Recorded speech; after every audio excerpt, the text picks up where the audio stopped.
Israel may be a frontline US ally, but it has more in common with Russia than any other country. Look at me, sure. Look at me, sure. I'm the captain now.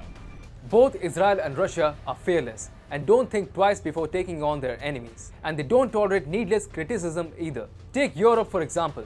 The European Union constantly needles Russia over allegations of human rights violations and ideological differences.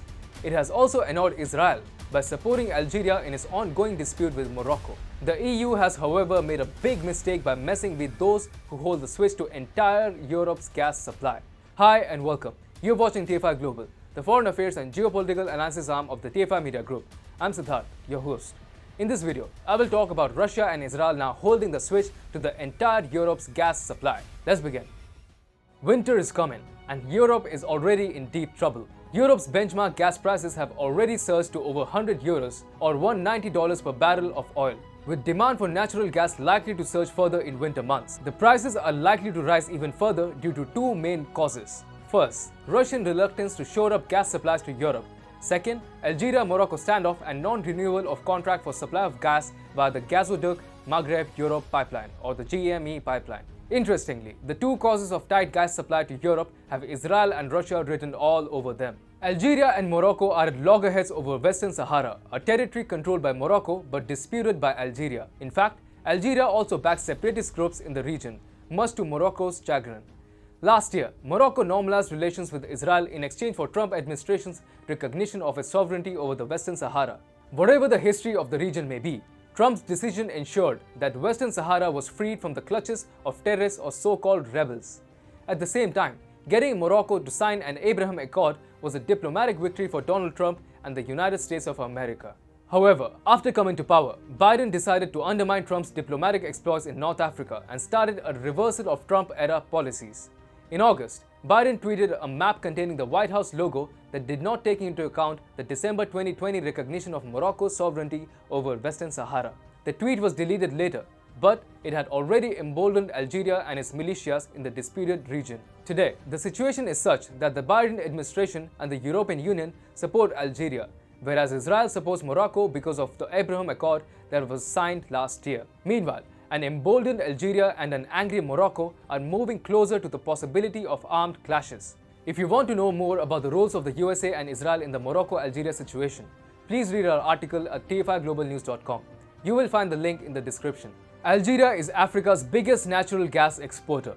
It has been using the GME pipeline since 1996 to deliver several billion cubic meters or BCM of natural gas per year to Spain and Portugal. This gas pipeline, however, passes through Morocco.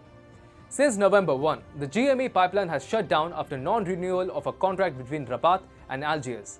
Algeria blames Morocco for the closure of the gas pipeline, whereas Morocco claims that the closure of the GME pipeline will have only a negligible impact on its national electricity system. Anyhow, it is Europe which stands to suffer. Algeria does have an alternative to the GME pipeline for supplying natural gas to Europe, the Medgaz undersea pipeline, which transports Algerian gas directly to Spanish shores. However, the Medgaz pipeline is already operating at its maximum capacity of 8 BCM per year. Even if Spain and Algeria manage to achieve their goal of augmenting Medgaz pipeline's capacity to 10 BCM per year, it would not make up for the loss caused by the closure of the GME pipeline. Now, make no mistake, the GME pipeline was important for Morocco too. The pipeline helped Morocco generate 10% of its electricity and also helped it receive a transit fee of $50 million per year. However, if Rabat has given up all these benefits without any protest, it is quite possible that Morocco is being backed by a big power. This is where the Jewish nation of Israel comes into picture. Recently, a Spanish intelligence document warned about the dangers posed by the military rapprochement between Israel and Morocco. A military alliance with Israel can help Morocco receive some high-tech military equipment, which the African nation can use to exert control over the disputed Western Sahara territory. As such, Israel could be offering a good deal to Morocco, turn off Europe's gas supply in exchange for some lethal weapons. As if the closure of the GME pipeline wasn't enough of a blow for Europe, Russia is piling further pressure on Europe's tight natural gas supplies. Europe gets a third of its gas from Russia and runs the risk of power outages due to low supplies by Moscow. In fact, Russia has been reluctant to shore up gas supply, which is leading to a constant upsurge in gas prices in the European continent. Moscow has not increased gas supply to Europe materially, despite assurances by President Vladimir Putin that Gazprom, a Russian majority state-owned multinational energy corporation, would supply more natural gas to Europe after filling up Russia's storage from November 8. The gas flows on the Yamal-Europe pipeline via Belarus to Poland and Germany have remained largely inconsistent. Putin is actually linking gas supplies to Germany's decision of suspending certification for Nord Stream 2 pipeline. The gas pipeline would make Europe totally dependent on Russian natural gas. Therefore, Putin is sending across a loud and clear message to Europe: approve Nord Stream 2 gas pipeline immediately, or else I will starve you for natural gas. Russia and Israel therefore hold the switch to Europe's natural gas, and they are using it to extort whatever they want out of the continent.